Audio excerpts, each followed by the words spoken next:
a red flag flying here.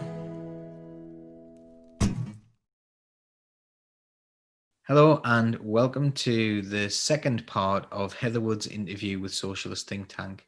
At the end of the first part of the interview, we were discussing the solidarity that was being shown both locally, nationally and even internationally to the striking miners of the UK who were under attack from a hostile Tory government. We explore this a little further.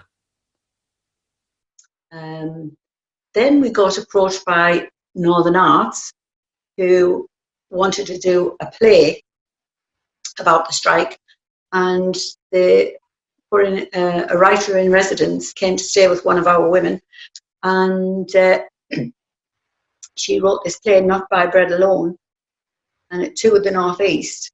And then we got a request to take it to London, but Northern Arts said, oh no, you can't take it to London, won't work. And I said, why? Now, one of the scenes in the play took you back to a Victorian miner's house, and somebody died and the coffin was in the corner. And Northern Arts said people in London wouldn't understand anybody bringing a body home in the coffin. So we said we'd take it ourselves. So they withdrew all support. We had to take their names off the letterheadings. They wouldn't find the things that we needed, the props and everything. We had to find them ourselves. We took it to London. It was a huge success. Then we took it to Germany and did 2 shows over in Germany. Lots of stories about there. I could go on forever because there's loads of stories about there, what we did. And not every woman paid her own way. You just think of that just after the miners' strike. Every woman paid her own way. We had to get, because Northern Arts had provided a producer, a director, so we had to get our own director. So I spoke to one of the local comprehensive drama teachers, Jean, and she agreed.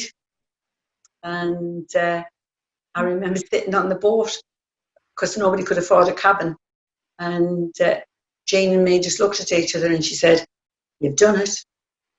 Because they said, Northern Arts said we'd never do it. We did it and it went down a storm. There's a story there. We got talking to some lads. There's this thing, I know little bits of loads of languages, but I don't know lots of any of them. So I asked these lads are French, I'm going over there to talk to them. We were just on the little chairs on the upper deck, and we were sat, we had a bit of food among us, we had some drink, and they were doing the same. So I went to talk to them. They weren't bloody French, they were Spanish. But anyhow, they came into our company, we were all sat talking, and my mother realised they had cabins. So she says, you have a cabin? He says, yes. She says, I'll sleep in your cabin because you're staying up here having this party. She got a cabin for the night. So that's another achievement for lots of women. And the fact that we all stuck together, because when the relief fund was first started, and I said, we'll do meals and we'll do parcels. There were people who, after the strike, got quite prominent positions in the Labour Party, who said they wanted their names taken off anything to do with the relief fund because we'd never do what we said we would do. But after a few months when we were doing it, they came in to take the credit and we said, no, bugger off. So it was some achievement that, the book, because again, I'm speaking mainly for Easton because that was where I mainly spent my time. But I used to go to the other groups, support groups, and try and G them up and keep them going and be comradely, be sharing. And what we used to do, any food that came in or anything that came in from outside came to the Colliery Club, and we had a rota which group's turn it was. So I would just ring somebody and they would come and get it.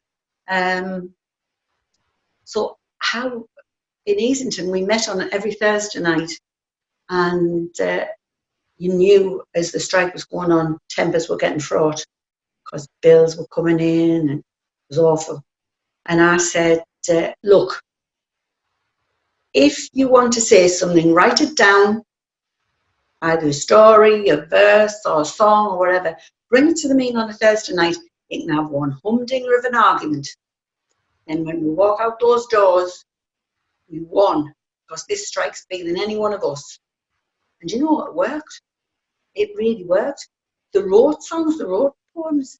And then Lottie Shanklin from Durham, from the Community Arts Project, who we'd made friends with and who helped us raise a lot of money, she said, why don't they put it together in a book? So we went and learned how to do the layout for a book. Took it to the publishers, not Bribe Bread alone. We also got the local school involved. The Bairns did the drawings to go with the poems. And so they did a book. I don't think there was anything, you know, and everybody was together. The local fish shop, Harry Evans, the miners gave him a lamp after the strike. Once every month he would ring me and say, how many do you want this week, Heather? And I could say 300, 400 fish and chips or packing chips or whatever.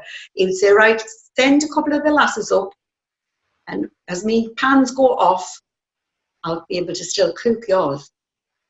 And he bought everything, mind, paid for it, fried it, cooked it, sent it down, and we served it.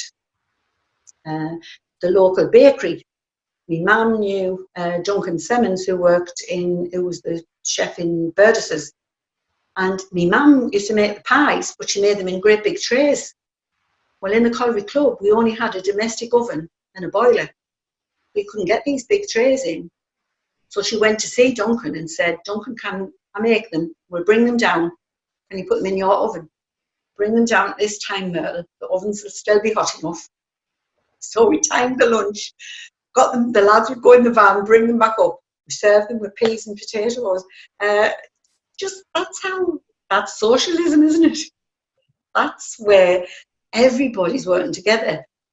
But strangely enough, there was once I was sat on the Friday in the church coffee morning, and this woman said to me, the men were walking down the street, and she said, Heather, and this is just how she talks, mind, mouthful of marbles, she only lived in the colliery. But she said, Heather, can you tell me how it is that you are involved in the miners' strike and your husband isn't a miner? I said, well, one, I'm a Christian. Two, I'm a socialist. And I want our community to continue because I love the community. And if I'm honest, I want to beat the government. But if all of those fail, somebody's got to feed those bairns. They have had no say in this strike. She never said another word. Not another word. But that church didn't give us anything in the strike. The Catholic Church gave their collection every week for a year. They gave that. And every Friday, after about 3 months into the strike, I used to go to the Catholic fathers and over a cup of tea, sitting blubber, because there was that much getting on top of us. Because people were ringing us middle of the night. I've waited till my wife's gone to bed. I can't pay the electric bill, so I'm going to kill myself. You know, all of this. And I would get up and go out and say to them. And so I had, for me, I was on the outside, but I was very much on the inside. Much more than individual families, because I was listening to everybody. Granted, in the main, I was signposting them to somebody else. But I couldn't just say, oh, you can go up to East Down Trust. I mean, it wasn't there then. Or you can go to social services. That wasn't what people needed. They needed somebody who would listen to them first and then come up with a solution. That's socialism. It's not just saying, oh, I can go there, go to the DSS, sign up, or bugger off, you might as well say, if you say that. So there was all that. And I thought to myself, I knew John knew I was upset about what was happening, but I didn't want my family to know how upset I was. And I thought, well, who can I talk to about all this? I ruled our vicar out, not because he was he wouldn't listen, but because he had a wife and I was frightened, rightly or wrongly, that he would talk to her. So I thought, oh, well, Catholic father, then he's got no wife, nobody close to him. I'll tell him. And Father O'Connor, amazing man. amazing man. And it was funny because at the end of the strike, we had money left and we decided we'd give it back to the community, share it among every organisation in the community. So we invited our church who'd give nothing. And I organised for some women from the anti-nuclear campaign to come and do a short sketch. So we didn't present the cheques until the sketch had been on, so they all had to sit through this bloody totally political sketch so they could get the cheque. But it was hard. There's no two ways about it. It was hard for me because I was going to work and I was going down there. We were fundraising. We were working sometimes 20 hours a day. It was hard for the women. It was hard for the bands. And as Christmas came near, it was just a horrendous thought about what we would do for Christmas. Horrendous. But we decided that we would get at least one new toy for each child. That was Ethan's contribution. And we went to the union and said, can you give us again? Have you got the addresses? No. So we got the union men, to go around each house in Easington to find out how many children, what the ages were and what the sexes were. And we wrote to the co-op and we used the empty half of Easington co-op. And the walls, the 4 walls, were lined with each street of Easington. And we had, people gave us fluffy toys that we washed and puffed up and made them new. We bought one new thing for each van, and we put everything in a plastic bag and in front of their street, and it had on who it was for. We couldn't give them out there. We had to transfer everything up to Colliery Club. The co-op wouldn't let us give them out from there. That was a very emotional time. I remember somebody having a wedding, and we got all the allotment holders to get flowers and things for the wedding, and somebody knew somebody who had white tablecloths, and even the bride's bouquet we managed to get put together because the community, socialism at work. Now when I say to some people, that's socialism, it's like, oh no, it's not. That's Russia, We were always taught Russians have horns out their heads. I remember when I first went to Russia, I said to somebody, where's the horns? They haven't got horns coming out their heads. We were meant to be terrified of them. Because I went there after the strike, and I went when I was young, when I was about 12.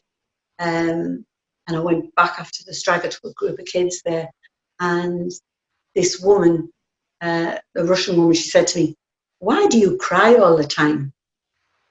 And I said, because your town is like my village in 1984.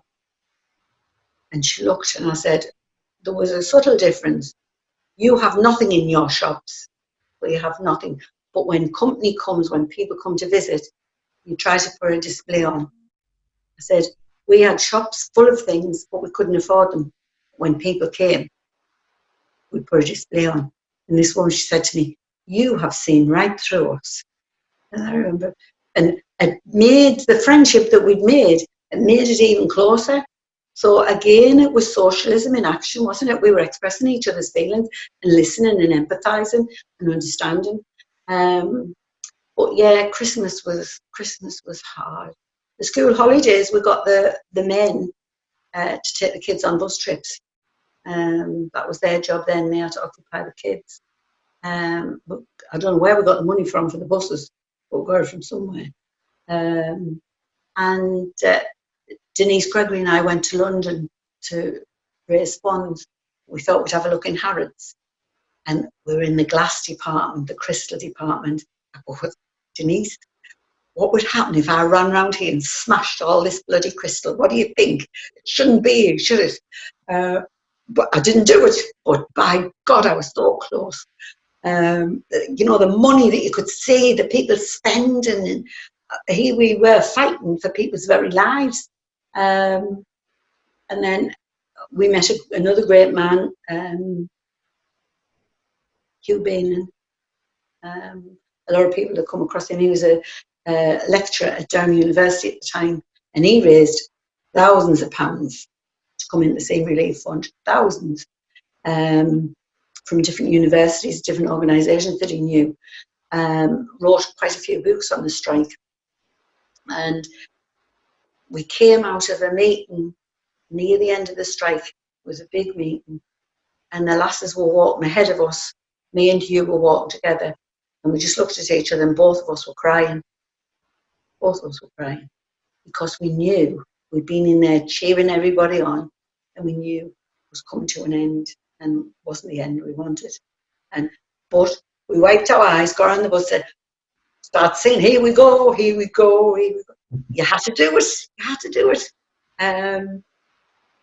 To keep people going. I was sitting crying one day, and one of the women, because my dad was bad, and one of the women came over and she said, don't you cry. I said, what do you mean? Because if you cry, we'll all cry. So imagine that's put on you. Imagine that stress put on you. I didn't have a family for a year. That's another thing. A lot of other people were the same, but it was out coming up to our holidays. Well, we could afford a holiday, and we booked to go to Scarborough. And I was thinking to myself, I cannot go to Scarborough, but how can I tell John and the kids? I'm never with them. How can I say? So I didn't say anything. And this night John goes, do you know, Heather, there's too much going on. You can't really go to Scarborough. I goes, do you think not, John? So I drove them to Darlington bus station, because John didn't drive. And he got the bus with the kids from Darlington to, or Middlesbrough, to Scarborough. And I went and picked them up on the Friday, because the lasses said, get there, you're too bloody miserable here. Go and see them for the last day at Scarborough. But everybody gave up so much. Everybody gave up so much. Shops did, families did, grandparents did, brothers and sisters who didn't work, they helped other people. My mum, in the summer, my mum and dad paid for, and my mother cooked a dessert for each bairn. The adults didn't get anything. But in the 6 weeks, the bairns got a dinner and a sweet. At New Year, there was a French camera crew wanted to film us on just how we celebrate New Year, and asked one of our women if they could do it in her house, Marilyn, and she said, oh yes. And then she says, Heather, I've got nothing, I've got no food, nothing. Anyway, we're down now. I'm going, oh, it doesn't matter, we'll each bring a bottle, and that, we don't need anything. And in comes me mum and dad with bread, you know, the bread trays full of pies, cakes, sausage that my mother had baked. And I mean baked. There must have been 50 of us there. But Marilyn started crying, we all crying, because out of nothing, we had something. And the good thing about it is that nobody took any more than they were due to. Not one of those women. If there was a tomato left, invariably it was about 3 tomatoes that were left, I would say, okay, we'll put the names in a hat, and you can each buy a ticket and 5 pence or something, and whoever won them won the tomatoes. We once got an Easter egg that was smashed, and somebody said, oh, can we open it, Heather? I said, no, we'll raffle it, and whoever wins it can share it out. Nothing was done. The union invited us to the welfare hall one night, and they gave each woman a parcel, food parcel. And I remember Denise saying to me, Heather, what's the matter with your face? You're miserable. I says, well, I'll tell you the truth. You getting them parcels out of your turn, you took somebody else's turn. Each one of those women, every one of them, gave that parcel back to the union. Now that says something. They had nothing, but they knew that it wasn't right to take it. Once it was pointed out, they knew, and they gave them back. It's just, but as it got near the end, it was demoralising, it was depressing. It was frightening, because we knew that if we lost, we knew what we had to lose. But the day they went back, I mean, we picketed. That's something that's important for me. The women didn't only provide food, meals and food parcels, but they went on picket duty, went on marches, demonstrations.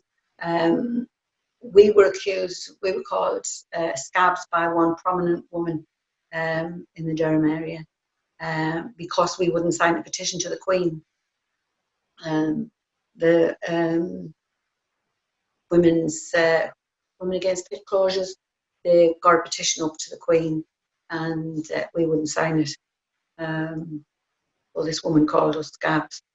But I mean, I wouldn't sign it. I couldn't sign a petition to the bloody Queen. First off, what you going to do?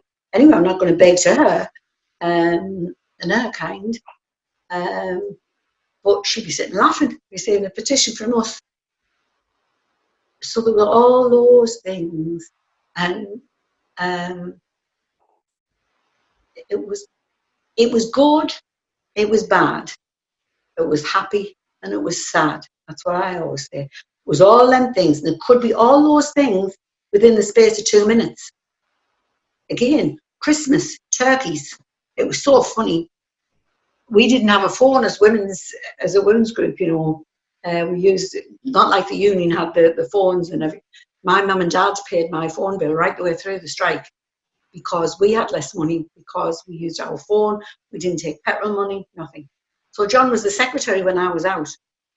And he says, I'm bloody sick of phone calls about chickens and turkeys. I'm sick of it. He says, then he picked the phone, he says, there's no bloody turkeys left. And it was Brian Quinn, who was a member of UCAT, and it was about something entirely different to chickens and turkeys. But the day came to give them out, and the French came with these massive lorries. And the two Frenchmen, John had to translate, because he had his schoolboy French. But we'd agreed throughout Easington District, the method of giving them out would be, if you lived in Easington Colliery but you worked at Seaham, you just got your chicken or your turkey at Easington. You didn't have to walk to Seaham to get a bloody chicken. And it was the same all the way around the district. So the morning came, we had the table set up, the men were in the queue, in walks the union, Benny Andy. He says, are we doing this, Heather? And I told him, can't do it that way. It's got to be just Easington Lodge men, get here. He'll have to go to Seaham or Merton or wherever. So I says, right lasses, we're on strike. And we walked away. And I didn't drink then, believe it or not. But Sylvia, one of our women, she always had a pint of a lager. And I said, my mum and dad was both there. I said, Sylvia, can I have this pint? Oh, yeah. So I'm drinking this pint. My mother's going, hey, God, she's got them on strike. We've got all these chickens and turkeys. What we're going to do? Benny comes over. Do it the way you want. Just do it the way you want. Right, lasses, we're back to work. Just after that, phone call from Seaham. They were saying the same through there. And they were saying, but they won't listen to us. I said, well, go back and tell them Heather Wood says. And it was just so bizarre, the way they wanted us to do it and the way they thought that they could come in and tell us what to do. But the day they went back, we got the banner out, and some of our friends from different areas, women friends from Middlesbrough, for instance, particular socialist worker, they came. Vanessa, we always called her our punk, and some people in Easington would go, particularly the older ones, look at the state of her. She had this Mohican, and it was all bonny colours, different colours. Look at the state of her. Fancy coming out? And I said, do you know that girl has raised more money for the miners than you will ever raise? Nothing was ever said again. So we all came together and we marched down the street and we stood outside the pit wall and we sang. And I can see the faces now. The men had pulled themselves up on the wall and the pit owners then were peering over the wall, listening to us singing back to work. It was devastating for everybody. But somehow my mum pulled through, and she kept saying, something will come, Heather, something will come, don't be so down. But that was when my health deteriorated. That was, and I think that's what did it. That's what set me onto this road. And I never did anything political for a while, a few years, mainly because of my health. And then just one day I woke up and said, you got to get back out there, girl. You got to start doing it again. I couldn't see anybody else then. The youths weren't there, and there was no young people coming up. And it's like, who the hell is going to carry this on? Who's going to do it? So you've got to get out there. But then, all those years later, came Jeremy Corbyn, came the young people, it was just like a godsend. And hopefully, I mean, being let down by our own party. Over Jeremy, we could have won our election. We could have won it if our own stuck beside us. Following what many would consider to be life-defining events from that year, I wanted to explore with Heather what the legacy of the mining strike was for communities like hers in Easington. I also wanted to ask her what her hopes were for the future and how we rebuild that kind of solidarity in communities that have been decimated. For me, the change was bound to come once the pit closed, because the pit, as much as we disliked it, was the thing that made us the community. So the community would spread. People were going to, if they were going to get jobs, they were going to be working outside the community. They had nothing in common anymore. Then you had Thatcher, and there is no such thing as society. Look after your own, keep within your own. And that's what happened to people. People became isolated. There was a lot of unemployment. I mean, we had the highest at one point, I don't know where it is now, the highest in Durham, and the highest elderly population in Durham. In the country, I think we had. And when you think the working people used to look after the older people, but we didn't need social services. And now the government's wondering why we need more money into social care, because most people moved away from here who were used to looking after family. Most, not all of them, but a lot did. So you have a lot of elderly who have no family at all living near. So they're on their own and they need more money. They need more care. So to me, I knew we would split, but how do I put it?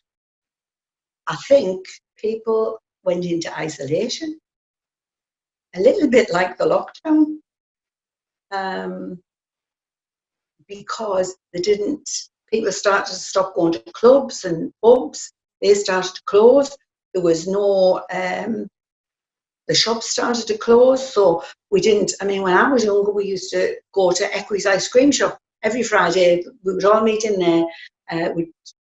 The women whose men worked at the pit would go to the pay office, and I would go to the bank and get our money. We'd all meet in there, have a cup of coffee. So you're chatting over things that's happening, what's going on. May not have thought it was political, most of them, but it was, and you were talking about what was going on. The men would talk at the pit or in the club. That all stopped. People were drinking in the houses. People were listening more to the television, the media. Up till then, well, for years and years, when you think we didn't have the media that we have now, and it's pushed into people to believe everything. You've got no idea. Well, you probably have. They believe everything that's been on the telly, so it must be true. It's in the news, so it must be true. Now, how I always brought ours up was the way you learn is you don't listen to just one person. You listen to everybody. You read as much as you can, the pros and the cons. You listen to the television, but then you make your own mind up. I think their minds are being taken away from them, and it's what's in the press. It's pushed. I mean, for instance, in Easington, Brexit, it was Europe that was letting all these foreigners come in and take our jobs. Sorry, Margaret Thatcher took our jobs. But the press, which wanted us out, they were pushing and pushing. They pushed all those people into voting like that. It wasn't a fair decision that they took because they didn't have all the information. Whether they think they had because they heard it on the telly or not, they didn't have the information. But I think we don't have that commonality. That's the big thing anymore. So people are listening to gossip, listening to the right wing who have. They're the ones that's got it right, you know. They moved into the collieries when the Labour Party didn't. For years, there wasn't an active Labour Party. There wasn't a Labour Party that wanted to bring new people in. They were all right there where they were. They controlled things. So that's how we missed out. That's how socialism went out the window. Mostly it went out the window in our villages. But the Socialist Worker Party, and the racists, National Front, all that got into these collieries. A good man in Blackhall, he's dead now. He was on the executive at Durham. A great man. He went through hell for years because he was anti-racist, and the racism that had built up in their community was horrendous. I mean, how can you say that people are taking your houses and taking your jobs? This district is has the least immigrants in it than any other, I think, in the country. You know, I think the thing, because you got one black person walks up the street. For instance, the other week there was somebody on Facebook going on because they'd seen some black person. Why they had to say it was black or white or green or yellow, I don't know. But it urinated in the shop doorway. And I says, well, I can count. Well, I can't. I haven't got enough fingers to count how many white men have urinated in the shop doorway in Easington Colliery. But because he stood out, he was the one that was taking all the blame. You've come, you took our jobs, you've taken our housing. And I don't understand. The only thing I can blame it on is press, media, isolation. Now in Easington, one of the big things is I believe we've created ghettos. The ghettos are not just in Easington, but there are people who have problems, not problem people who have problems, who've come from all areas of the country because their council have wanted rid of them. And they've said, go up north, go to County Durham, it's a better life, it's a nice seaside area, they love it. So they leave any support that they had, they come up here to start a new life, and they've got nothing. And we haven't got the money to facilitate their needs either. So, and they're all put into one area of housing. So they're working on their own in that area. Then you've got oldies and people who move back into the new housing. Then you've got the very elderly population. And then you've got the young unemployed, who've maybe third, we're going on fourth generation now, unemployed in some houses.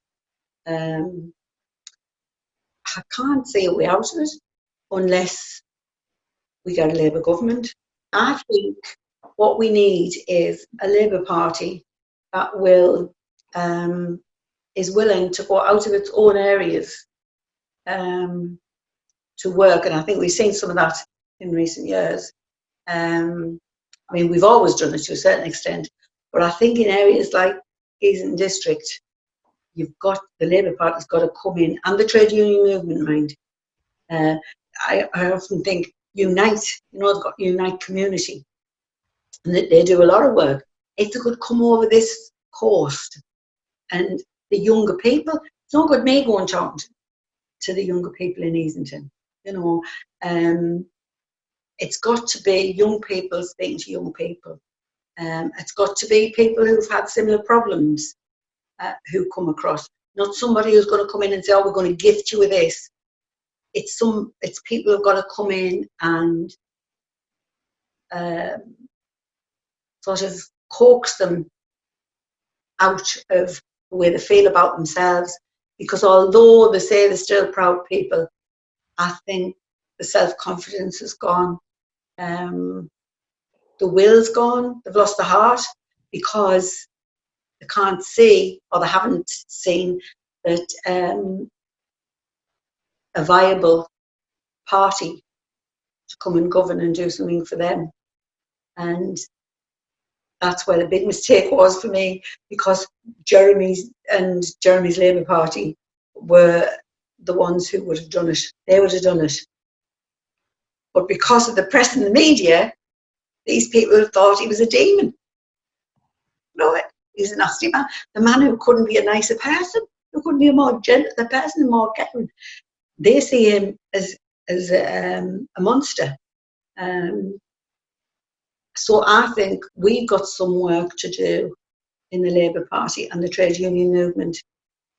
Years ago, Unite were going to come across here. I forgot the name of the young lad I was talking to. He was one of the organisers, and I never heard that they came. They might have, I might be wrong, but I think we've got to come out in force into the party, into the villages, and try to get people involved. Because at the minute, I mean, I don't go to my Labour Party branch meetings because we're soul destroying, absolutely soul destroying. No politics. We talked about dog dirt. We talked about roads that needed doing, potholes. No politics. I suggested things. Our local councillor says I'm always getting at him because I ask questions. Is that a way to run a Labour Party? Is that a way to make people feel welcome who are coming into the party? That's why a lot of people around here won't join. But I don't know if we'll ever get people back to thinking. Once over the years to say, oh, politics, I'm not involved in politics. I remember a man saying that to me in the street, and I said, what's that pint of beer in your hand? And he said, what's a pint of beer? I says, well, where does the taxes go off that? Oh, you can't take it that far. I says, that's politics. It's politics. But I do think that what's going on now has certainly made people more aware of politics. We sit in our garden, which is adjacent to a footpath, and there's a lot of bushes between, and we hear loads of conversations, and the majority recently have been politics. Okay, it's around the lockdown, it's about Boris and all the mistakes he's making, but they're talking it. But it's saying to them afterwards, that was politics. You are involved in politics. And for me, politics is everything. So if politics is everything, it's the thing that we've got to use to try and change those people's attitudes. And to change those attitudes, we have to get in there and let them know we care.